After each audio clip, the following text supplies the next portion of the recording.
Window light can do everything, but it's the right focal length that decides about closeness, distance, and the true editorial feel. Where have you been hiding? Feel I'm melting whenever you kiss my lips.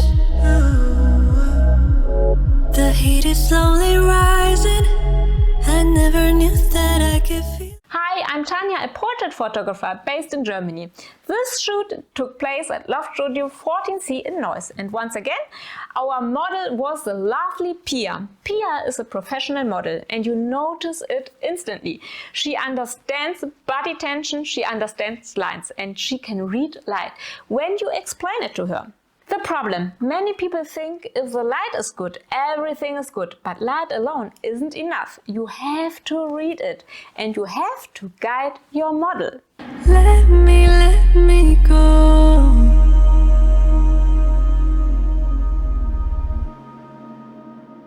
Heal me when I'm low.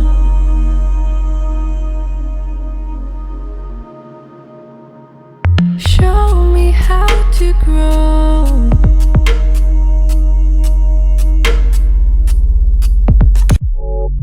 Where have you been hiding? Before I started shooting, I studied the room again. Where is the light coming from? How hard is it? Where are the brightest areas? The sun was entering the loft from the side. We had clear shadow edges. It was not soft. It was no flattering beauty light. And then comes the most important point. The faces has to be the brightest part. Not the body, not the background, the face. So I explained to Pia exactly why this matters. You can see it immediately when light hits the eye. The eye begins to glow, and that's where the face needs to be. We worked in millimeters. A little forward, a little back, chin slightly turned, eyes into the light, and I keep checking constantly. If the face drops into shadow, the images stops working. The viewer's eyes always looks for the brightest area, and in a portrait, that should be clearly the face. Where have you been hiding? Now let's talk about the shadow side. I love moody portraits, I really do. But here I didn't want completely crushed blacks, so I placed a white V-flat on the opposite side. Not to brighten everything up, but to bring back detail. Moody doesn't mean underexposed. Moody means protect the highlights and allow shadows intentionally. With the V-flat I get just enough reflection to keep texture. Fashion editorial can have depth, but details shouldn't disappear completely. And yes, you can absolutely shoot fashion in a moody way. It doesn't always have to be bright and clean. I'm currently working on a book about moody portraits, which is expected to be released toward the end of the year. In it, I go deep into light direction, shadow control and mood. So if that speaks to you, stay tuned.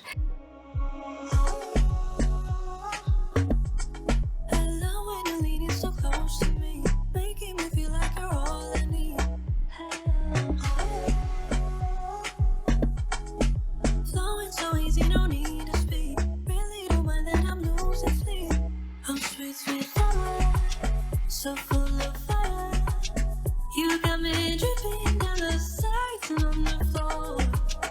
Oh, sweet, sweet lover. Where have you been hiding? For the close-ups I use the Sony 85mm f1.8. Unpaid recommendation. Why 85mm? Because I wanted closeness, without physical getting too close. With a 35mm I would have needed to step much closer to Pia for the same framing, and that would have caused distortion. The nose appears larger, proportions feel less calm. The 85mm compresses slightly. It feels calmer, more elegant, and very important, I intentionally stopped down the aperture a bit.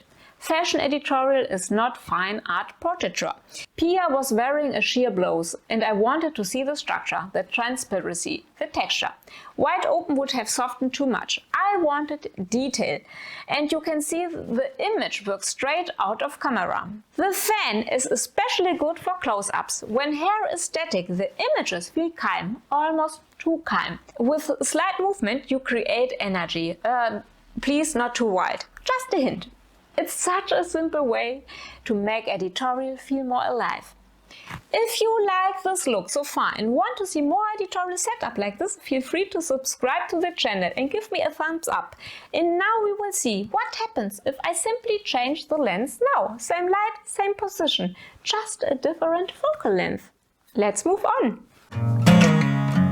Your sleep just past 7. The sun's not yet giving anything. Sung like a quartet that I know was forced in. Haven't found a key for a long time. Honey, it's gonna be like that.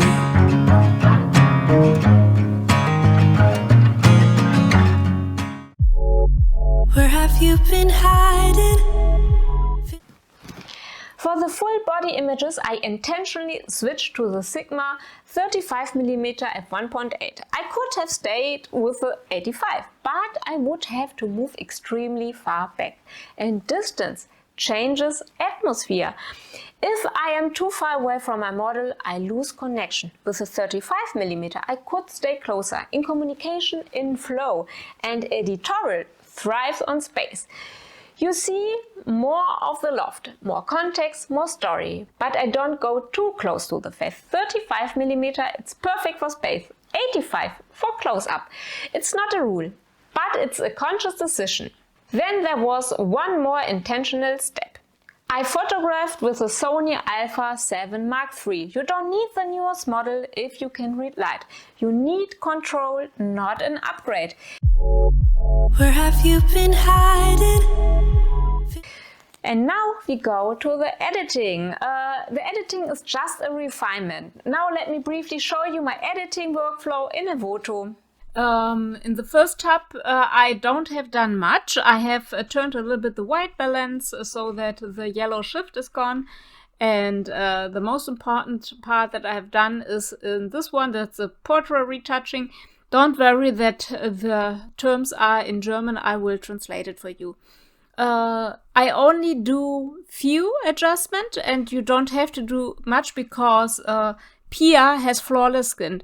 But we have a very harsh light, and so you can see there are some spots, a little bit of texture, and that's due to the hard light. The little textures I have to remove, and for this one I have given here a little bit in the first point, that's acne and freckles, and have given a point from 18, and then I have reduced a little bit the hot spots in the face, and the under eye area I have also increased because that was also increased by the side lighting.